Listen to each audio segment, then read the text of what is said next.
Gulf खबरें में आप तमाम लोगों को वेलकम करते हैं। आज की वीडियो तमाम लोगों के लिए बहुत ही ज़्यादा इम्पोर्टेंट है और एक बहुत ही बड़ी ब्रेकिंग न्यूज़ है, क्योंकि आज के दिन सऊदी अरेबिया गवर्नमेंट की जानिब से एक बड़ी अपडेट को शेयर किया गया है और आज के दिन काफ़ी ज़्यादा पाकिस्तानियों को सऊदी अरेबिया से निकाला गया है। 11 साल कैद की सज़ा भी सुनाई गई है। इन्होंने कौन सी गलती सऊदी अरेबिया के अंदर रहते हुए की है, तो वीडियो की तफसीलात को जानने के लिए वीडियो को एंड तक लाजमी तौर पर देखें ताकि आपको तमाम डिटेल्स की अच्छे से समझ आ सके। और अगर इस चैनल पर आप फर्स्ट टाइम हैं तो लाजमी से चैनल को सब्सक्राइब करें और साथ में दिए बेल आइकन को प्रेस करें, ऑल पे सिलेक्ट कर लें ताकि सऊदी अरेबिया के रिलेटेड जो भी छोटी बड़ी अच्छी बुरी खबरें हों वो आप तक बासानी और जल्द पहुंच के और सपोर्ट के तौर पर वीडियो को लाइक करके अपने दोस्तों तक भी इसको ज़्यादा से ज़्यादा शेयर करें। तो वो तमाम पाकिस्तानी जो सऊदी अरेबिया के अंदर झगड़ा कर रहे थे उनको पकड़ा गया है, सऊदी अरब से निकाला गया है।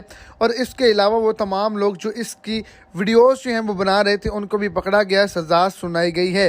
पाकिस्तानियों ने आपस में झगड़ा किया है, ऊंची आवाज़ में बोले हैं, गाली गलौज की है और हंगामा किया है, जिसकी वजह से सज़ा सुनाई गई है।